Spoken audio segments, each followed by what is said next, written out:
అదే RTV app వార్తల్ని క్షణాల్లో చదివే అవకాశం ఉంటుంది. ఒక న్యూస్ పేపర్, ఒక టెలివిజన్ ఛానల్ మీ చేతుల్లో ఎప్పుడూ ఉంటాయి. जयदेव गल्ला जयवाद आपने समय. Thank you, sir. Sir, I made my maiden speech in 2014 when I entered this house on the speech on the President's address. And now, since I've declared that I'm not contesting in this coming general election, this will be my final speech in this house for now, sir. Sir, I come from a family of freedom fighters. My grandfather, Sri Patu Rajgopal Naidu, was a freedom fighter, social worker, reformer, writer, right hand of legendary parliamentarian Professor N.G. Ranga, and was also MLA, MLC, and twice member of this very house, sir. My mother was a fourth-term MLA and a minister in the government of Andhra Pradesh. So I come from a family, sir, which has a legacy of fighting for the people. This is indeed the last session of the 17th Lok Sabha, and every member of the House is bidding adieu. And the reason that I've decided to not contest also is that it's not easy, sir, to sail on two boats in one go, to be in public life and also to continue as an entrepreneur. So I've decided to give a pause to my political life. Despite stepping aside from electoral politics, my commitment and resolve to serve the nation remains steadfast as I plan to contribute to the country's development by investing, innovating, creating employment opportunities, and generating revenue and wealth for the nation, sir. My group of companies is providing jobs to about 17,000 people and undertaking various welfare measures for them and their family members. So I serve the country in a different form, sir, and I'm sure this House and the people of my state will appreciate my decision.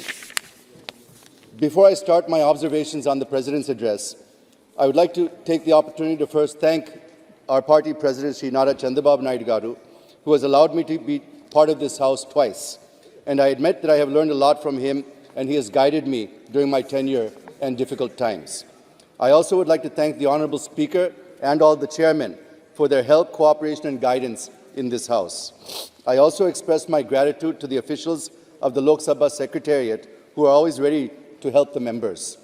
I particularly thank and wish to place on record my admiration for the reporters sitting at the table who record and report our speeches verbatim.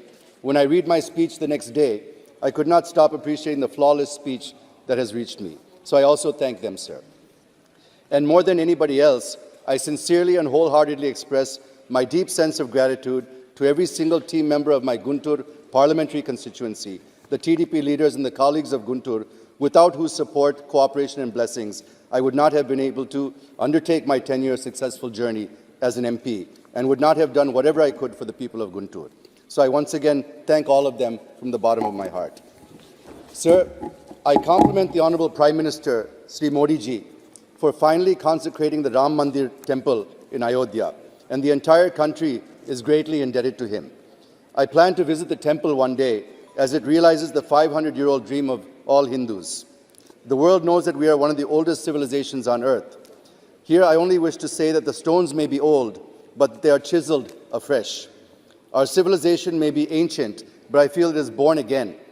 The last 10 years of Modi ji's government may be like any other, but he ensured that it marks a new dawn.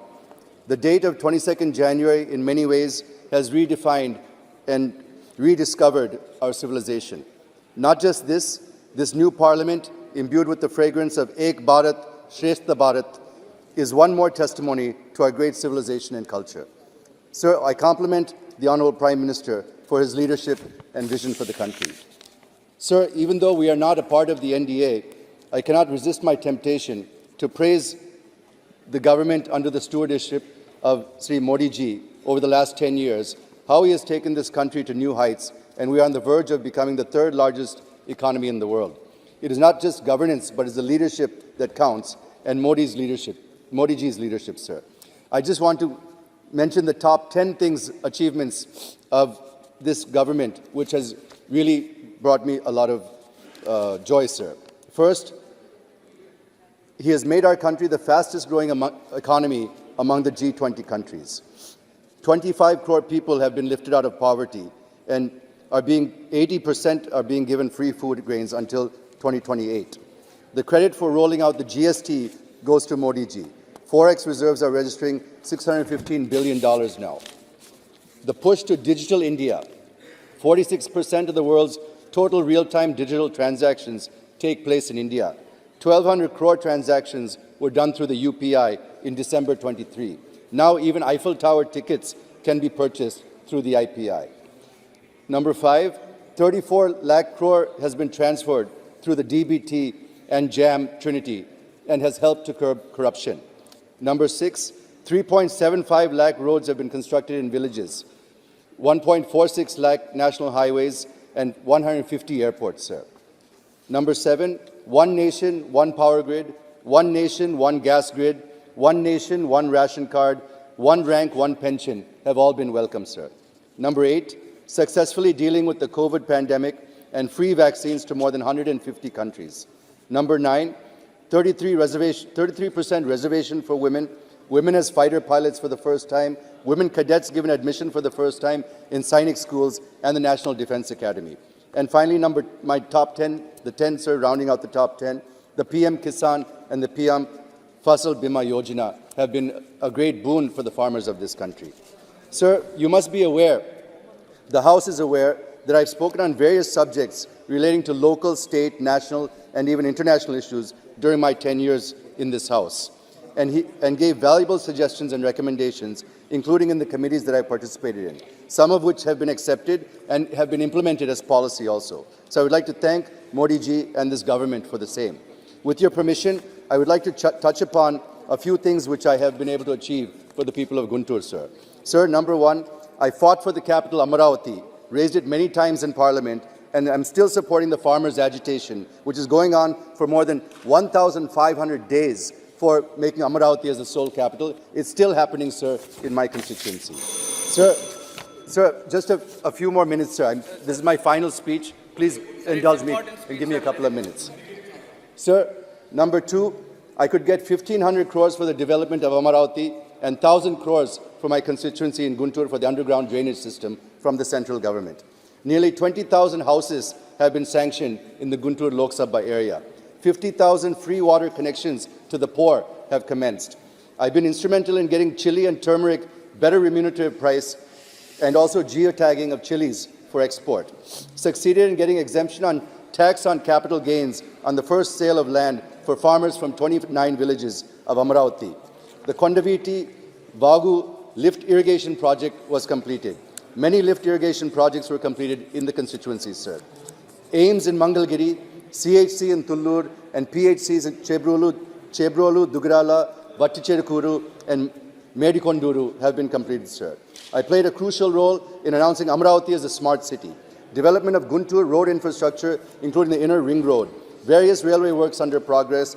1 kV Kendra Vidyalaya at Tenali in my tenure. National Agriculture University for Guntur. 60 crores worth of development undertaken in 10 years with MP LAD and Mandrega funds. And the list goes on, sir. Sir, the Honorable President has rightly mentioned about setting up of a central tribal university in Telangana. I welcome it. But at the same time, I ask the Honorable Prime Minister as to what his government has done about various institutions mandated to be set up in the state of Andhra Pradesh under the AP Reorganization Act. As per the 13th schedule of this Act, the Government of India should set up 11 institutions, right from Tribal University to National Institute of Disaster Management. Sir, the less I talk about Polavaram, the better. When TDP left the government in 2019, about 75% of the project was completed. But now, even after 5 years, it appears the project is exactly where it was 5 years ago. Since this is my final speech, I appeal to the Honorable Prime Minister to approve the second revised cost estimate of the project, which comes to 55,656 crores, and complete the project in a time-bound manner. Sir, again, I don't want to enter into a debate on special category status to AP. It was Modi ji and former Vice President Shri Venkaiah Naidu Garu who promised SCS for 10 years to the state. Nothing happened, and the Government of India is trying to escape by showing non-existing 14th Finance Commission recommendations. All I ask the Honorable Prime Minister is to either give special category status to AP or extend all facilities, financial and otherwise, that are being extended to the northeastern and the hilly states, also to AP as a stopgap arrangement till SCS is confirmed for a period of 10 years, sir. Sir, there are other issues such as setting up of major port integrated steel plant, crude oil refinery, and petrochemical complex, establishing a new railway zone in Visakhapatnam, development of a metro rail facility in Visakhapatnam, and connecting Vijayawada, Guntur, Tenali, among other things. The railway minister is on record saying that the government of AP has not given land for a new railway zone, but government of AP has said it has given land. So whom to believe, sir? We need a clarification. Sir, since I'm not speaking on the budget, I wish to just touch upon a couple of points on the Indian economy.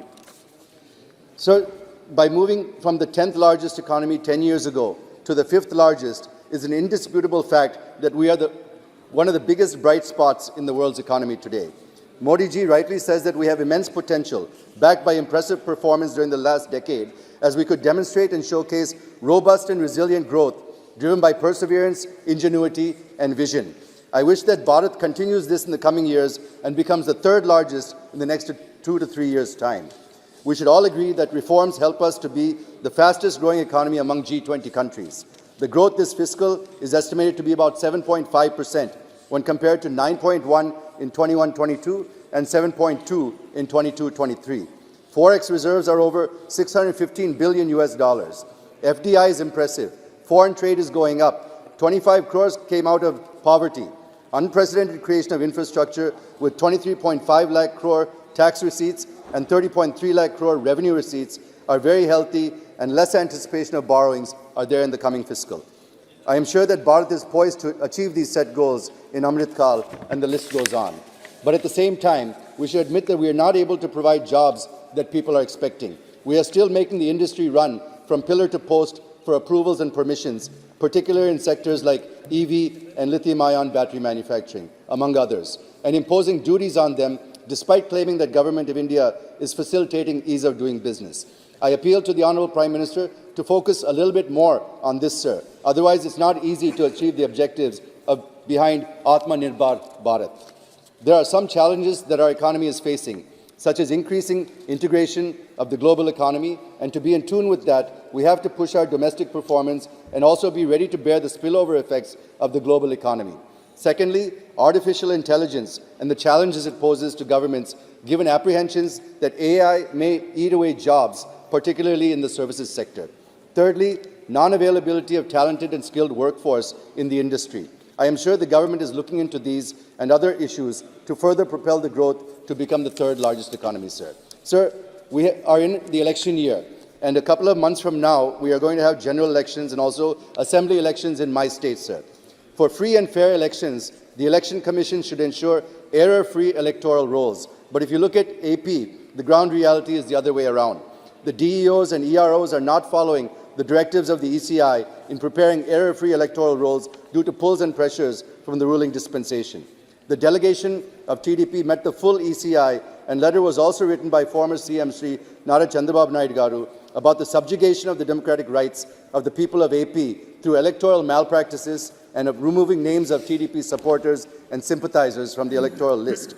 So there is a need to immediately deploy electoral roll observers in AP from Government of India to stop these electoral malpractices. The unfortunate part is that the field machinery deployed, instead of correcting mistakes in the electoral rolls, which is the crux of the issue, took a casual approach by transferring the responsibility to lower officers and not following strict and meticulous instructions given by the ECI. Kindly conclude. Sir, I'm just coming to the conclusion, sir. Sir, I'm coming to the conclusion. As I said, sir, I'm taking a break from politics, and the reason is I cannot sail on 2 boats at the same time due to various limitations. I feel that businessmen are a very important part of the political process, which is essential in my opinion, as they play a pivotal role in driving the economy and its growth. They need to have freedom to express themselves and to take a stand against the government of the day when necessary, without fear of reprisals and attacks on their business. The institution should ensure, the Parliament should ensure that law-abiding businesses are not exposed to harassment, even if they don't share the same political views. This is extremely important, sir, because if we look at the affidavits submitted by all the members, 20% of this Lok Sabha are declared as businessmen. I'm sure all of them are having the same problems that I faced in this last 10 years. In the developed world, business people are encouraged to be part of the political administration, as they can play an important part in helping people take charge of their economic destinies. Unfortunately, in our country, this means constant fear of reprisals and vendettas. To start and run a business, one has to get more than 70 approvals from various agencies at the local, state, and central level. And each of these agencies can be weaponized by the party in power, which is detrimental to the Make in India initiative, Atmanirbhar Abhiyan, and defeats the very objective of ease of doing business. While I may be stepping away from politics, I will not be sleeping, sir. I will continue to contribute to my state and to the country as a businessman by investing, innovating, and creating employment opportunities, revenue, and wealth for the nation. When I can devote my full time to politics and be the type of representative that I want to be and that the people deserve, just like Sriram's return after his 14 years of Vanavas, I will also come back stronger, sir. With these words, I support the motion and thank the Honorable President for her address to both the houses. Thank you for giving me the time. Thank you very much. మరిన్ని videos కోసం channel ని subscribe చేయండి, latest updates కోసం WhatsApp channel ని follow చేయండి and link description లో ఉంది.